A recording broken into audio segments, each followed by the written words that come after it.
Me huri te kei o te waka nei me whiti atu hau ki tērā kāngaroto tamiki makauru e koronu ki Kura Te Ua. Ētai i ngā kai hāpai te kaupapa o te ropu Hawaiki Tu, me tō lātou whakaari ka tūroti a tātou ki Tūra Centre Kerikeri, a te rā tūrua o Tihima, ko te ingoa o te whakaari nei Taurite me mihi kiona kia koe e te tūne tēnā koe morena. Morena, Cyril. Morena I te iwi. O he rā, ātaua tēnei ne, ka whiti mai te rākinga. Ai. Hoi no, me huri taua ki te tino pūtake mō tō taua kora mō te rāna e pā ana ki tēnei o ngā kaupapa nei ara Taurite, ko te noki ngā kai hāpai te whakaari nei ko te ropu Hawaiki Tu. Me kora mai, ko wai koutou me te tino mahi o tēnei o ngā ropu. Oh, morena. Ai, ko Hawaiki Tu tētahi o ngā kai. He whare tapere, he whare whakaari, he whare kani ki tāmaki nei. E hāpai nei I ngā taonga tukuhio, ngā mahi haka, ngā mahi kani rānei. Nō reira, ako hau te kai whakahoha o te whare, o te whare nei, te kai arataki o Hawaiki Tu. Nā ko te kaupapa e kawe nei a mātou, ko te whakāturanga o Taurite. He whakāturanga kani, he whakāturanga haka rānei. E hāngai ana ki te kaupapa o te Tauritetanga o te kauhanga nunui. Ko te pātai me pēhia tātou e haere whakamua I tēnei au hurihuri, tēnei au tere, he nui ngā pōtai e maunei a tātou. Ko te mama, ko te papa, he tamaiti, he kai arataki, he kai hoi, he nui, he maharawa. Anō reira, ko te tino kaupapa o te whakāturanga, e whaka tēnā ana I te maria kia hoki rāno ki te tai au, kia hoki rāno ki a koe ano, te kimihia I te aiotanga, te tauritetanga, ki roto I a koe ano. Ai, tēnā koe e te tūne, ai, he take nu anō hoki tērā ahurerke noki ngā whakaaretanga o te au I tēnei wā, ki te au I tupake tāua pēr, I te wā I rora ngā mātua hono, me ngā auranga e pāna ki ngā tino hihia mo te tangata, ngā tino hihia mo rātu ko tamane rātu no tā wāhi, ai, kia whako oho I a rātu roto te whakaaro Māori me te kaupapa Māori kia moi ai rātu me pēhea tātu te tū o tātu te tangata whenua o tēnei motu. Me pēhea tātou e tū ai mo tēnei o ngā motu.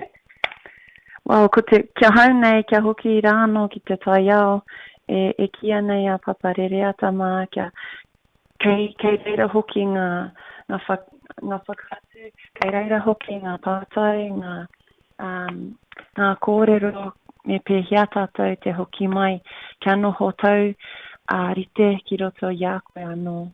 Me te tino taki anoa, kia lapu hia te hurai tika te hurai pai, kia ora ai tō tātou pai nei, papatu noku, me tautoko hia ngā mea pai, kia taki ngā taongi toku mai I rātu ngā mātu tupananga atu kia tātou. He mea anō tērā, roto te au e huri ara me ngā tino hihia mo ngā rawa, ai, ko tēnā te tino pūtake mui a tātou. Ingari, ka puta ake te whakaaro Māori, roto hoki te whakatau, whakatunga, tūranga o tō koutou tū. Hoi anō, e mono tāua e te tūene, he maha o ngā mea e pā ana ki tērā ana ko te haka. Thinking about the transition of our ways of presenting our take, our ways of telling the world who we are, have changed over the years, and with the invent of the competition, the matatini, and all those things that actually have given a whole new āhua to the way we present our traditional haka ihoa. Absolutely. It's provided us with such a strong foundation to be able to explore, to innovate, to be able to tell narratives in other ways that we potentially may not be able to do on a matatini stage. But what it does do is it really provides us with a strong base to leverage and to explore different ways of telling our narratives that can reach people and inspire people. And so, yeah, this is a haka dance theatre work. It draws on Māori movement, devices within the theatre, waiata Māori, all of the disciplines and values that exist within kapa haka, which we love so much. All of us are kai haka from respective kapa haka groups in Tāmaki Makaurau.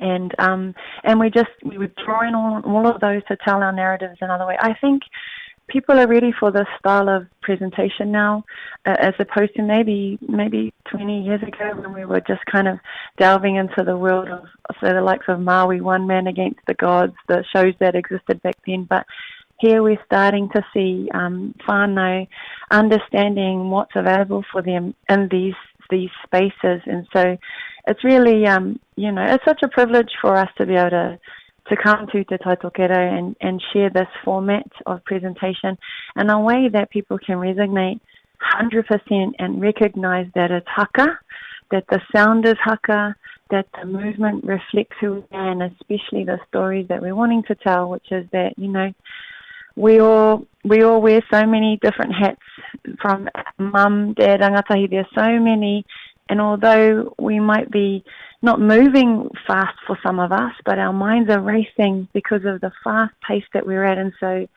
this work, for me, for all of us, just wanting people to know that there's always an alternative pathway.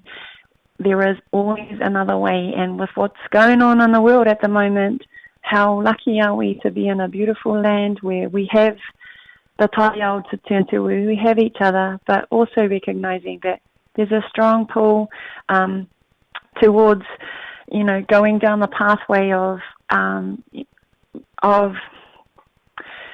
let's say, people are calling it mental health, but I just think it's just about bringing ourselves to innately what we already have inside of ourselves. So, yeah, the hope is that this will shine as a beacon of inspiration and hope for our whānau that come on our watch and experience haka and leave knowing that whatever challenges we may face in day-to-day or even minute-to-minute, the purest thing is in maybe even finding a sense of inner peace is probably the most simplest basic tool that we can access, and that we can do it with alternative ways, and knowing that there's always another way to rise up and conquer.